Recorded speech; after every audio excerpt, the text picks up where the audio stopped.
Welcome to Millionaire Mindset, where we give you ways and advice to achieve financial freedom. Today, we will share with you 15 minor financial improvements. Many of you want to start being financially intelligent, but you don't know where to start. So in this video, we will do just that. It's essential to start with baby steps so you don't get overwhelmed. The road to financial literacy may be long, but you will get there eventually. Without further ado, let's jump right into it. Number 1. Save with a purpose. If you think that saving money just because everyone is saying it is enough reason, then you should change your mindset right away. You need to have a purpose or an end goal why you're saving money, because if you don't, you will lose what's called opportunity cost, or your money that could have been used for a better purpose. Also, if you just save money, you will lose a portion of it in the long run because of inflation. If you just left your money in the bank, their interest rates are way lower than the global inflation rate, so your money will have less buying power in the future. So save with a purpose. For instance, you want to have your own house, then make the necessary things to achieve it. Keep a portion of your income, find investments that offer high returns and less risk, and so much more. Start small with saving so that you can get into the habit.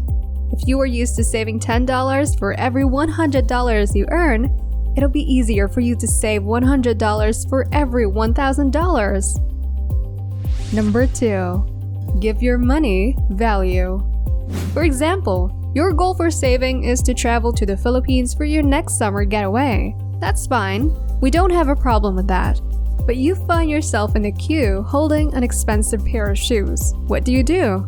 Ask yourself, is this shoe really worth it? Or would it be better if I just put this money for my travel fund? It is always better to contemplate really hard before spending your precious money. Remember, a summer getaway is a once-a-year, super worth-it experience. Whereas you probably still have many shoes at home, so think wisely. Number 3. Live within your means. Again, start with the baby steps on this. Reassess your expenditures. For example, the bath soap you use. Have you tried using a cheaper one? Did it have a negative effect on your skin? If it didn't, then you might want to start using that instead. Start with that, then go on with your other expenses. The food you eat, perfume you use, the makeup you wear, and etc. Next thing you know, you saved up money from avoiding unnecessary expenses. Number 4. Budget your life. Divide and conquer. That's the idea. Budgeting means making sure you can do everything you need to do and everything you want on a consistent, daily basis. In other words, you have a sustainable lifestyle. Elizabeth Warren popularizes the 50-30-20 rule. But if you haven't heard of it, then it might greatly help you. So the idea is to divide your income. 50% should go to your necessities, things that make you survive, like food, water, and shelter. 30% goes to the things that you want to do but not necessarily need, or what we call luxuries, like Netflix, your car bill, new shoes, video games, and etc. And the remaining 20% should go to your savings and investments. Number 5. Hang out with people who have the same mindsets. You know what that famous saying, "Show me your friends and I shall tell you who you are"? Well, it's true. Your friends should be the one who can push you, inspire you, and never tolerate your bad behaviors. We're not saying to start a new life and live in a different place if you have friends the opposite of these. But if you go shopping for your food for the week, maybe don't bring your friend that can easily influence you into buying a new dress. Number 6. Understand the price-quality ratio. Some things are unnecessarily expensive just because we became used to them that way. For instance, a bottle of wine worth $3 might be very different from the one worth $10.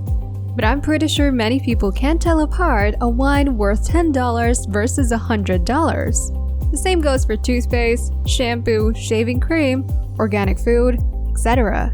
You can buy the cheapest counterparts of these things, which will have the same effect on you. Number 7. Keep track of where your money goes. Many of you might struggle with this, but you need to know where all of your money goes out to the last cent. We are used to just letting go and forgetting our small expenses, like a gum that we bought at a convenience store or a coffee from a vending machine. But again, it's important to start small. If you can keep track of even your most minor expenses, then how can you watch out for the bigger ones? Number 8. Buy everything you need once a month. Your groceries, bills, and other items should be bought at the beginning, or at the end of the month, or depending on when you get your income. If you do this, you will already assess your remaining money each month. And now that all of your needs are taken care of, you can put the extra in your savings or investments. Number 9. Beware of frugal fatigue. Yes, this happens. At the end of the day, you need to do everything in moderation.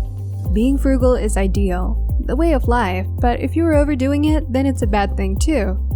Continually denying yourself pleasure might work, but for a short time only. You still need some joy and pleasantry every once in a while. Remember, your mental health is important too. Another effect of frugal fatigue is it may lead to large impulse purchases, which may spiral down, making the situation even worse than when you started. So it's better to spend a little beyond your budget every once in a while.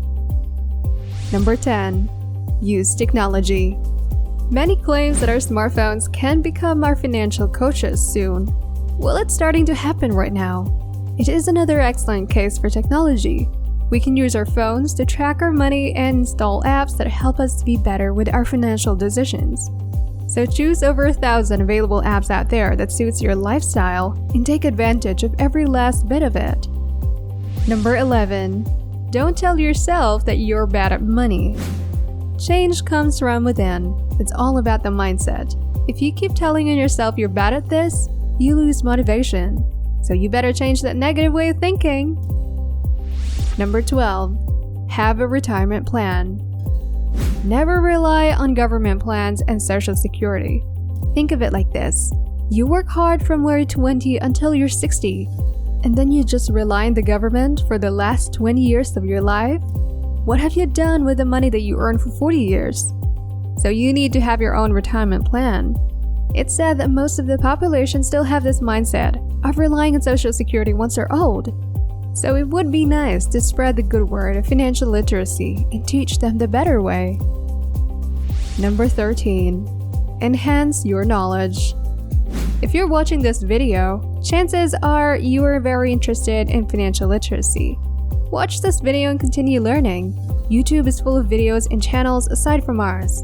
You can also search for other websites that talk about this topic. We have the most information in history, so take advantage of it all.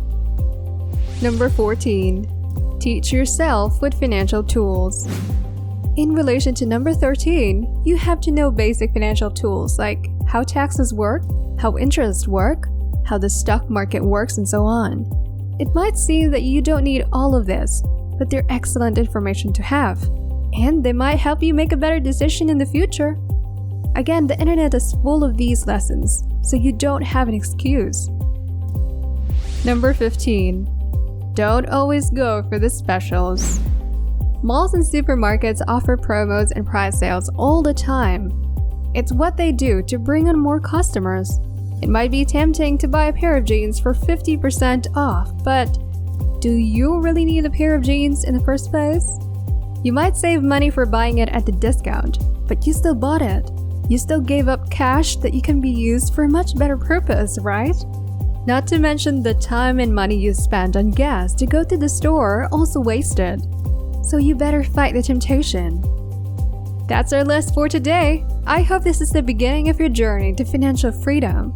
Let us know in the comments if you have already started and how did you do it so that other viewers can be inspired. Join us again next time here in Millionaire Mindset for another round of tips in achieving your financial freedom. Don't forget to like, comment, and subscribe.